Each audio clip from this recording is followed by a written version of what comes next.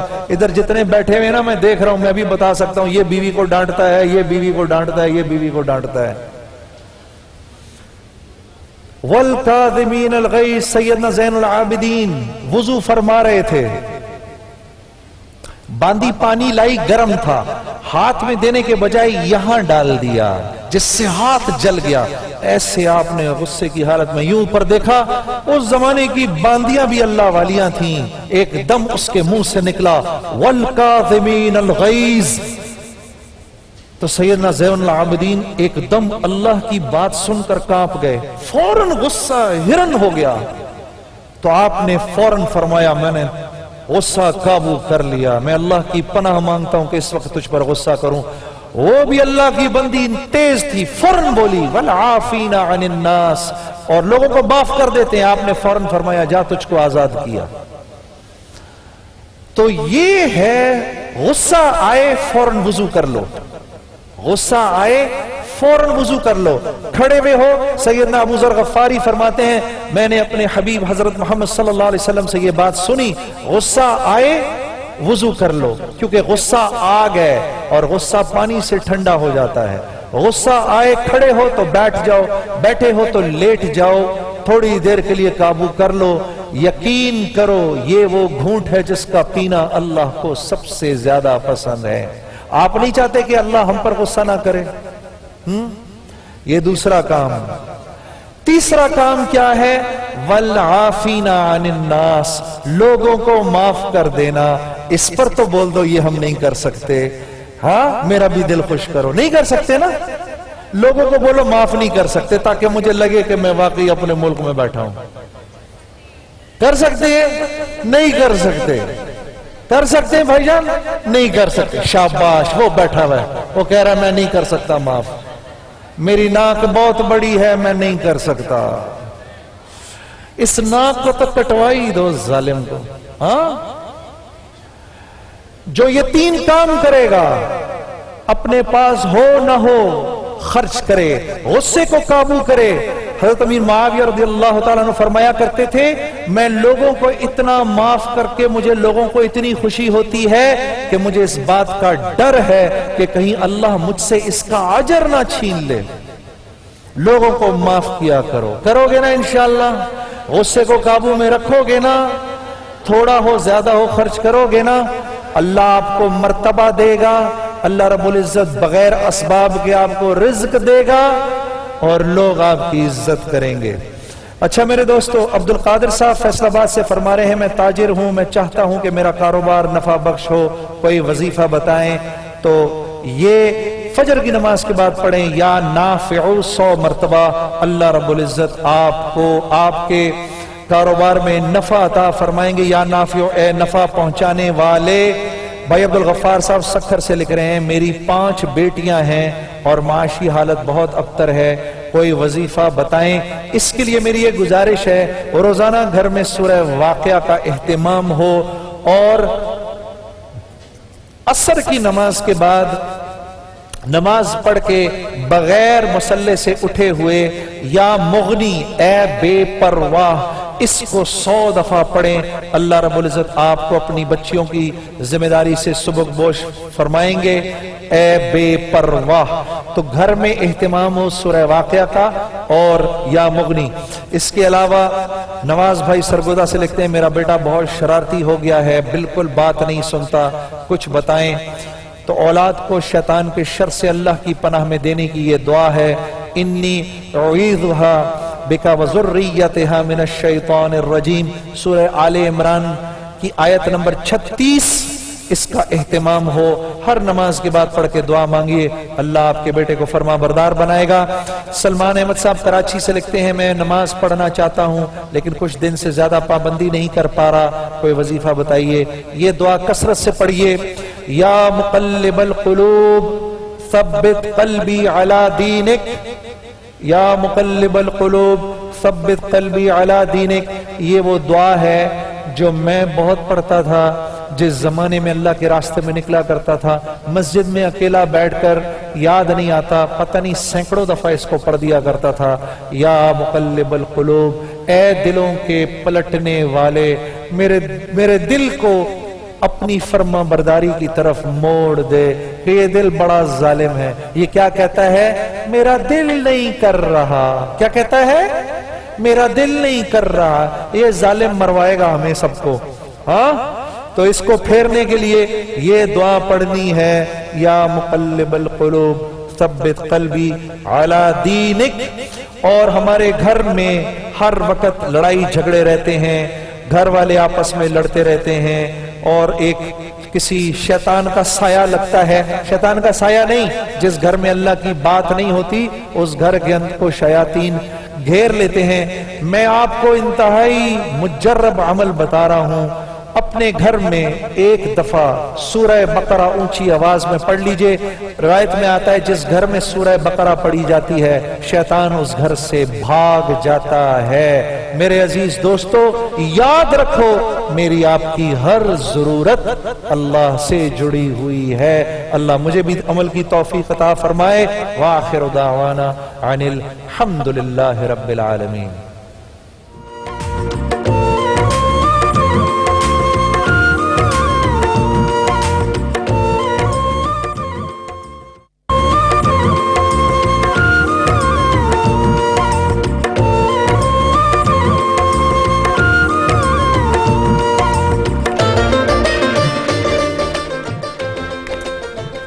روزہ رکھائی کا سیگمنٹ آ گیا ہے بھائی، روزہ رکھائی کا سیگمنٹ آ گیا ہے بھائی۔ یہ تو اچھا شعر بن گیا پورا۔ روزہ رکھائی کا سیگمنٹ آ گیا ہے بھائی۔ کیسا شعر بنایا میں نے، میں شاعر بھی ہو گیا ہوں، ٹرانسمیشن کرتے کرتے میں شاعر ہو گیا۔ السلام علیکم، کیا حال ہے ma'am? How are you? I am fine. How was your day? Sunday Sunday. تم آئی کیوں نہیں تھی دوپہر میں؟ کیوں نہیں آئی؟ میں اپنی نانی کے گھر گئی ہوئی تھی۔ کل آؤ گی؟ جھولا روکو بھائی، جھولا بڑا ٹارچر ہے، جھولے کو روک دو۔ ہاں ہاں میں تو کل لاؤں گی۔ کل آؤ گی؟ اچھا، تم نے مجھ سے نمبر کیوں مانگا تھا کل ٹیلی فون کا؟ کیونکہ مجھے آپ سے بات کرنی تھی کیا بات کرنی تھی؟ کہ میں اگلے سال آ سکتی ہوں۔ اگلے سال؟ اتنی ایڈوانس پلاننگ تو ہم نے بھی نہیں کی، اگلے سال آنے کا پلان بنا لیا ابھی سے۔ روزہ رکھائی کی ایڈوانس بکنگ کا باقاعدہ آغاز ہو گیا ہے، اگلے سال کا ایک بچہ بک ہو گیا ہے ابھی سے۔ آپ لوگ رابطہ کر سکتے ہیں سیف کے نمبر پہ۔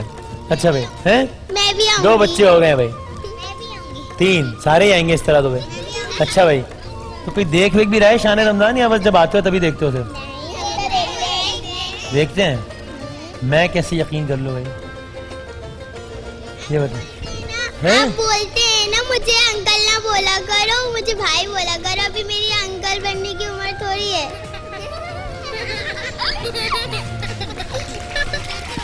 ہاں وہ ہاں اچھا ٹھیک ہے صحیح ہے. اور کیا حال چال ہے؟ خیریت سے آپ ٹھیک ہیں؟ اچھا کوئی اور بات کر لیتے ہیں, کوئی ایسی کیا بات ہے. اور یہ کوئی بتائے گی اچھی بات. یہ آپ بولتے ہیں نا کہ جو ہے نا میں بچوں کو کنفیوز کرتا ہوں, لیکن میں بچوں کو کنفیوز کرتا ہوں, لیکن آج مجھے بچے کنفیوز کر رہے ہیں. ہاں یار سیگمنٹ کا ٹائم ختم نہیں ہوا ابھی تک. اچھا ابھی بھی 3 منٹ باقی ہیں, ختم نہیں ہو رہا سیگمنٹ. اچھا بھائی یہ دیکھو کتنا اچھا ڈریس پہن کر آیا. السلام علیکم بھائی, کھڑے تو ہو جاؤ تاکہ سب دیکھیں نا آپ کو. بہت ساری تالیاں بجائے بھائی ان کے لیے, بہت اچھا ڈریس ہے. کیا نام ہے آپ کا؟ عبدالہادی. ابو ہادی, ماشاء اللہ. عبدالہادی, اچھا سوری میں نے صحیح سنا نہیں. تو ابھی آپ سے میں کچھ سنتا ہوں اور ذرا اس سے بھی تو بات کروں نا, اس پیاری سی بچی سے. السلام علیکم. وعلیکم السلام. کیسی ہیں آپ؟ میں ٹھیک ہوں. کس کے ساتھ آئی ہیں؟ نانا ابو. تھوڑا سا اور آہستہ بولے نا, آواز بہت زور سے آ رہی ہے, کان پھٹ رہے ہیں میرا. آہستہ بولے. کس کے ساتھ آئی ہیں؟ نانا ابو. نانا ابو. نانا ابو گئے وہ نانا ابو. اچھا وہ سنا ہے آپ نے کیا ہوتا ہے وہ مونگ پھلی میں کیا نہیں, مونگ پھلی میں ہم تمہارے نانا گئے دلی سے لائے, میں بھول گیا. بلی نے دیے 2 بچے. 2 بچے نہیں بھائی, بچے. تعداد کا ہمیں کچھ نہیں معلوم اس وقت. بلی نے بچے دیے یہ کنفرم ہے. تعداد کے حوالے سے تحقیقات جاری ہیں. اچھا بھائی آپ کی ہم نعت سے جائیں گے بریک پہ, اور پھر افطار میں کریں گے ذرا باتیں. افطار میں میں آپ لوگوں کو نہیں باتیں کرنے دوں گا, میں سٹوری سناؤں گا. بڑی زبردست سٹوری ہے, منکیز کی سٹوری ہے. منکیز کی. منکیز کو اردو میں کیا کہتے ہیں؟ کیا کہتے ہیں؟ اور بندر کو انگلش میں کیا کہتے ہیں؟ شپ. بندر کو انگلش میں کیا کہتے ہیں؟ بندر کو انگلش میں کہتے ہیں بندر. کیا کہتے ہیں؟ تھوڑا سا انگلش میں بول دو. بندر کیا کہتے ہیں؟ ہاں وہی منکیز کہتے ہیں. ٹھیک ہے بھائی. تو گفٹ ہیمپرز ہیں برج پاور, کرشی, میزان, صوفی آئل, شان مسالہ اور گورمے کے. اچھی سی مجھے نعت سناؤ گے کوئی؟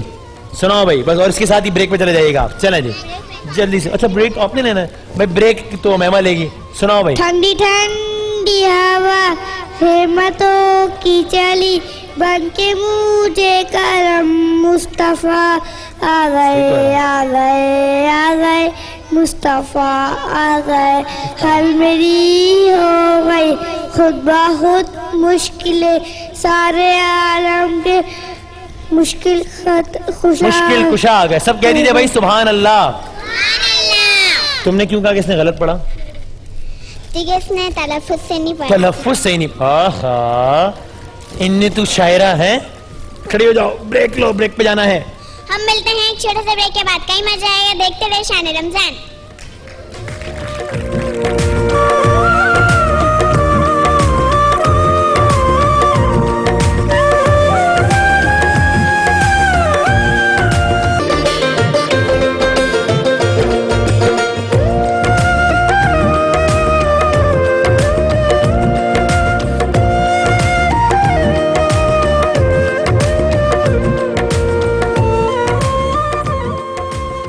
اللہ الرحمن الرحیم نحمدہ ونصلی علی رسولہ الکریم. قابل احترام بھائیوں, دوستوں, گھروں پہ بیٹھی ہوئی بہنوں, اللہ آپ حضرات کو تمام کو جزائے خیر دے.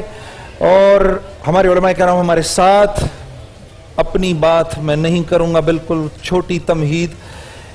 سوالات سب سے پہلے تو یہ کہ میری دائیں طرف تشریف فرما ہے علامہ کمیل مہدی صاحب, ان کے ساتھ تشریف فرما ہے مولانا عمران بشیر صاحب. میرے بائیں طرف مفتی سہیل رضا امجدی صاحب, اور ان کے ساتھ تشریف فرمائے مفتی محمد عامر صاحب. آپ تمام حضرات گرامی کو السلام علیکم ورحمۃ اللہ, اہلاً و سہلاً, مرحبا بکم. جلدی سے ضروری اور اہم بات پر آتا ہوں. مولانا عمران بشیر صاحب, آپ کیونکہ پہلی مرتبہ تشریف لائے تو میں ہماری اس رمضان مبارک کی ٹرانسمیشن میں, اللہ آپ کو آپ کا آنا بہت مبارک کرے. آدمی زبان سے اللہ کا کلمہ پڑھ کے جنت کا حقدار ہوتا ہے, اور یہی کلمہ کفر کہہ کر جہنم کا ایندھن بن جاتا ہے. زبان کی کیا اہمیت ہے؟ بسم اللہ الرحمن الرحیم. جنید بھائی حدیث پاک میں آتا ہے کہ آدمی ایمان پہ محنت کرتے کرتے جنت کے اتنا قریب ہو جاتا ہے کہ جیسے ایک بالشت کا فاصلہ رہ گیا. ٹھیک.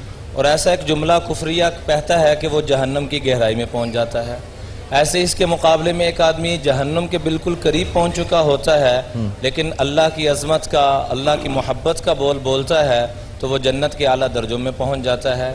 رہا زبان کی اہمیت کا معاملہ تو نبی کریم صلی اللہ علیہ وسلم نے معاذ بن جبل رضی اللہ تعالیٰ عنہ کو جب یمن جا رہے تھے لمبی چوڑی ہدایات دیں اور آخر میں فرمایا یوں زبان پکڑ کے، بے شک یوں زبان پکڑ کے کہ معاذ یہ اتنے گھنٹوں کی جو بات کی ہے الا ادلک بملاکی ھذا کلی، کہ اے معاذ کیا میں تمہیں ساری دین کا، ساری باتوں کا خلاصہ نہ بتاؤں؟ یا رسول اللہ وہ کیا؟ تو فرمایا اس زبان کو روک لو، تم نے سارے دین پہ عمل کر لیا. اس لیے حدیث پاک میں آتا ہے کہ کامل مسلمان وہ ہے کہ جس کی زبان سے، مسلمان نہیں کسی بھی انسان کو تکلیف نہ پہنچے، نہ اس کی زبان سے نہ اس کے ہاتھ سے. یہ زبان کی اہمیت. اللہ آپ کو جزائے خیر دے مولانا. مفتی صاحب پہلے تولو پھر بولو، یہ مشہور محاورہ ہے، اس محاورے کے حوالے سے کیا فرمائیں گے؟ اعوذ باللہ من الشیطان الرجیم، بسم اللہ الرحمن الرحیم. اللہم صلی علی سیدنا و مولانا محمد وعلی آلہ وصحبہ وبارک وسلم. کوئی بہت ہی بڑا سیاںہ ہے، سمجھدار ہے جس نے یہ بات کہی ہے. جی اچھا، پہلے میں ایک بات کو تھوڑا سا ایڈ کرتا چلوں کہ میرے آقا علیہ السلام نے فرمایا کہ من قال لا الہ الا اللہ فقد دخل الجنہ. جس نے ایک بار بھی کلمہ طیبہ پڑھا وہ جہنم میں نہیں جنت میں جائے گا. اچھا، کچھ لوگ ایسے ہوتے ہیں کہ جو بات کرنے سے پہلے سوچتے ہیں، سمجھتے ہیں، جب تک سمجھتے نہیں تو بات نہیں کرتے.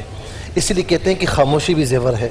اگر تمہیں بولنا آتا ہے، صحیح بولنا آتا ہے تو بولو، ورنہ نہ بولو، خاموش نہ ہو. ٹھیک ہے نا؟ جس طریقے سے میں مختصر عرض کروں گا کہ ایک استاد کے بڑے شاگرد تھے، تو ایک شاگرد کوئی سوال نہیں کرتا تھا، تو اسے کہا بھائی تو سوال کیوں نہیں کرتا؟ تو کہا بھی کروں گا میں. اب جب سوال کیا اس نے تو استاد صاحب جو ہے مسئلہ بتا رہے تھے کہ سورج غروب ہوتا ہے تو مغرب کا وقت شروع ہوتا ہے. تو شاگرد صاحب نے کہا کہ حضور سوال یہ ہے کہ سورج غروب ہی نہ ہو. تو فرمایا تو خاموش بیٹھا کر، تو سوال نہیں کیا کر. اچھا. تو کچھ لوگ ایسے ہوتے ہیں کہ جو سوچ کر بولتے ہیں، کچھ لوگ ایسے ہوتے ہیں کہ جو بول کر سوچتے ہیں. عجیب. اور کچھ لوگ ایسے بھی بد نصیب ہوتے ہیں کہ جو بول کر بھی نہیں سوچتے ہیں. ہاں، کیا کہا ہے انہوں نے؟ اچھا، حضور نبی کریم علیہ الصلوۃ والسلام نے فرمایا جب صبح ہوتی ہے تو تمام اعضاء زبان کو کہتے ہیں کہ تو صحیح رہنا. اگر تو صحیح رہے گی تو ہم بھی صحیح رہیں گے، اور تو صحیح نہ رہی تو ہم بھی صحیح نہیں رہیں گے، ہم بھی مارے جائیں گے. عجیب. تو یہ زبان ایسی ہے کہ بہت سے لوگ بے سوچے سمجھے اپنی زبانوں سے نکال دیتے ہیں.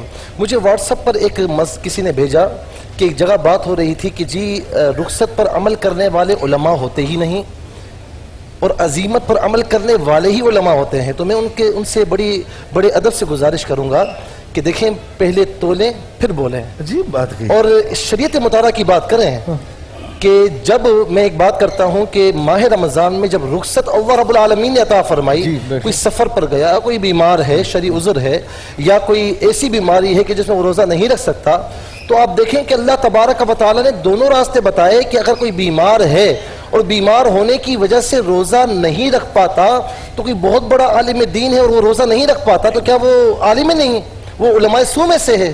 تو میرے بھائی ایسا نہیں، وہ علماء سو میں سے نہیں، وہ بھی علماء حقہ میں سے ہے. تو رخصت پر عمل کرنے والے بھی علماء ہوتے ہیں اور عزیمت پر عمل کرنے والے بھی علماء ہوتے ہیں. جو بات کسی نے کہی، کہیں پر بھی کہی، وہ اگر تاریخ پڑھ لے، احادیث کریمہ پڑھ لے، تو انہیں اپنی بات غلط نظر آئے گی. بات وہی آخر میں کہ پہلے تولو پھر بولو. ماشاءاللہ، واہ واہ، بہت اچھے، بہت اچھے میرے حضرت. کمیل بھائی، انفرادی اور اجتماعی طور پر اصلاح اور فساد میں زبان کتنا بڑا کردار ہے زبان کا؟ بسم اللہ الرحمن الرحیم. چونکہ وقت بڑا محدود ہے تو مختصر بات کرتے ہوئے، لیکن انفرادی اور اجتماعی طور پر اصل حیثیت زبان ہی سے تو شروع ہوتی ہے. جب حضرت لقمان جو کہ غلام تھے، ان کے آقا نے جب کہا کہ بہترین حصہ جسم کا بنا کر دو، تو انہوں نے زبان کو پکا کر دیا تھا، اور اس کے بعد کہا کہ جب بدترین حصہ تب بھی زبان ہی کو پکا کر دے دیا. عجیب عجیب. تو اس مالک نے سوال کیا کہ بھئی بہترین جب جو اس کہا تب بھی زبان اور بدترین جو تب بھی زبان. تو معاملہ یہ ہے کہ اس کا جو استعمال ہے اگر یہ اچھا ہو جائے.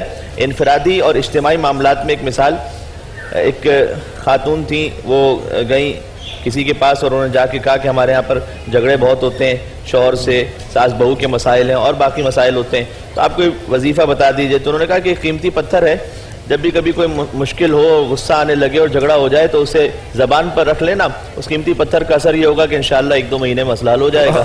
یہ کام ہوتا رہا. بعد میں جب مسئلہ حل ہو گیا تو وہ محترمہ تشریف لے گئی، کہا کہ آپ مجھے کسی اور کو بھی پتھر دینا ہے تو آپ مجھے ان کے لیے بھی دے دیجئے. اب وہ نہ قیمتی کو پتھر تھا نہ اس کی کوئی اپنی حیثیت تھی. یہ تو اس لیے تھا کہ جب جھگڑا ہو، جب غصے میں آ جاؤ تو زبان پر رکھ لو اور چپ رہ سکو.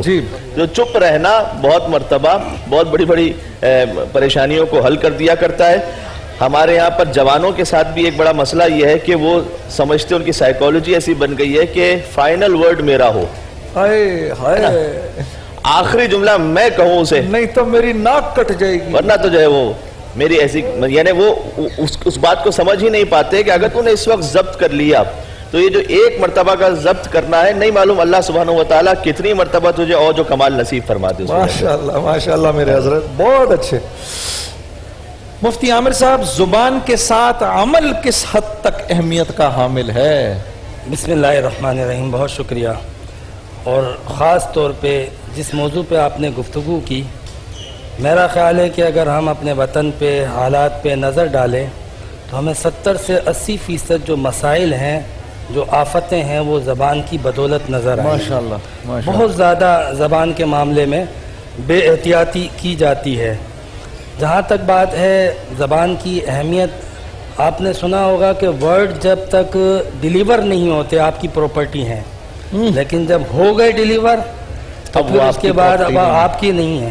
اب وہ آپ کے کسی کو گالی دی تھی، کسی کو کافر کہا تھا، کسی کو برا کہا تھا، کسی کی دل آزاری کی تھی، تو پھر ان تمام صورتوں میں اس کا جواب دینا ہوگا، اس کا حساب دینا ہوگا. دوسری بات آپ نے یہ بھی نوٹ کی ہوگی، اللہ تعالیٰ نے ہمیں 2 کان اور 1 زبان دی، 1 کان اور 2 زبان نہیں دی. عجیب. یہ آپ دیکھیں، یعنی سنا زیادہ جائے اور بک بک کم کی جائے، لیکن ہم الٹا کرتے ہیں، سنتے ہی نہیں ہیں اور بولے جاتے ہیں، معاملہ ختم ہی نہیں ہوتا. میری ناک جو کٹ جائے گی حضرت، میں ناک کا کیا کروں؟ حضرت علی رضی اللہ تعالیٰ عنہ کا فرمان ہے، جراحات السنان لہل تیام ولا یلتام ما جرح اللسان. اگر کسی کو نیزے سے بھی مارا جائے نا، اس کا گھاؤ بھر جائے گا، مگر زبان کی مار وہ مار ہے کہ جس کا گھاؤ نہیں بھرتا. آپ کسی مومن کا دل توڑ سکتے ہیں، آپ کسی کو برا بھلا کہہ کر آخرت اور ہمیشہ کے لیے جہنم کے حقدار ہو سکتے ہیں، آپ کسی کی بے حرمتی کر سکتے ہیں. تو زبان تو ایک ایسی چیز ہے کہ اگر ہم دیکھیں تو ہمارے بزرگوں نے، اولیاء نے، اسلام نے اس چیز کی طرف بڑی توجہ دلائی، بڑی اہمیت دلائی. اور آپ یہاں تک دیکھیں کہ حضرت ابوبکر صدیق رضی اللہ تعالیٰ عنہ اپنے منہ میں پتھر رکھا کرتے تھے تھوڑی دیر کے لیے، اور تعلیم امت کے لیے، کیونکہ یہ وہ ہستی ہیں کہ جب بولتے حق بولتے، سچ بولتے، لوگوں کا دل نہیں توڑتے تھے، جوڑتے تھے. لیکن ہماری تعلیم کے لیے کہ یہ زبان اس کو سنبھالنا ہے، یہ پھسل گئی تو بندہ پھسل سکتا ہے، تو اس لیے انہوں نے یہ تعلیم دی. اب مقصد یہ نہیں ہے کہ آدمی دکھانے کے لیے تو منہ میں پتھر رکھے کہ کہے کہ ابو بکر کی سنت ہے اور اس کے بعد وہی پتھر لوگوں پہ برسائے. تو یہ چیزیں بھی نوٹ کرنی چاہیے. اولیاء اکرام باقاعدہ یہ بات درج کرتے ہیں، کم گفتن کم خوردن کم خفتن، یعنی کامیابی کا اور تقوی کا راز کم بولنا، کم سونا اور کم کھانا. یہ 3 چیزیں کامیابی کا راز ہیں. حضرت داتا گنج بخش علی حجویری رحمۃ اللہ علیہ کشف المحجوب کے اندر باقاعدہ ایک باب لکھتے ہیں جس کے اندر زبان کی آفتیں.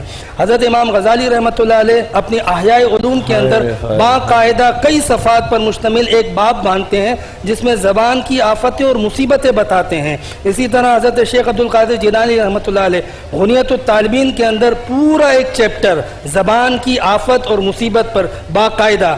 تو یہ جو بڑے بڑے اولیاء اکرام نے جو اتنی تاکید کی، اس کی اہمیت بتائی، دور حاضر میں ہم دیکھیں کہ اللہ نے یہ نعمت دی ہے، یہ اللہ کے ذکر میں ہو، اللہ تبارک و تعالیٰ کی حمد و ثنا میں ہو، اللہ کے محبوب کی تعریف میں ہو، اللہ کے نیک لوگوں کی غیبت کرنے کے بجائے، برائی کرنے کے بجائے، اور مومنوں کو کافر اور فاسق اور فاجر قرار دینے کے بجائے ان کے دل جوڑنے کے لیے استعمال ہو، تو اس نعمت کا حق ادا ہوگا. آپ کچھ فرمائیں؟ جی جب علماء بات کرتے ہیں مفتیان تو نکات سامنے آتے ہیں ماشاءاللہ. ماشاءاللہ. ایک بزرگ کی اپنی بیوی سے نہیں بنتی تھی, بیوی بہت تنگ کرتی تھی ان کو, تو بیچ میں لگانے بجھانے والے بھی ہوتے ہیں, زخموں پر مرہم رکھنے والے تو کم ہوتے ہیں, نمک چھڑکنے والے زیادہ ہوتے ہیں.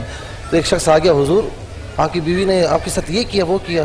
کہا کہ نہیں, میں اس کی غیر موجودگی میں اگر بات کروں گا تو غیبت ہو جائے گی. اس کے بعد طلاق ہو گئی. پھر وہ آیا کہ حضور اب تو بتائیے, تو فرمایا کہ اب تو وہ غیر ہو چکی ہے. عجیب عجیب عجیب عجیب. تو مولانا عمران صاحب پھر کیا کیا جائے, اس کی روک کا کچھ بتائیں, اس کو کیسے روکا جائے, اس کو کیا کیا جائے؟ ابو دجانہ رضی اللہ تعالیٰ عنہ ایک بڑے مشہور صحابی ہیں, یہ چند صحابہ میں سے ہیں رضوان اللہ اجمعین میں سے, کہ جنہوں نے بدر سے لے کر حجۃ الوداع تک سارے غزوات میں شرکت کی.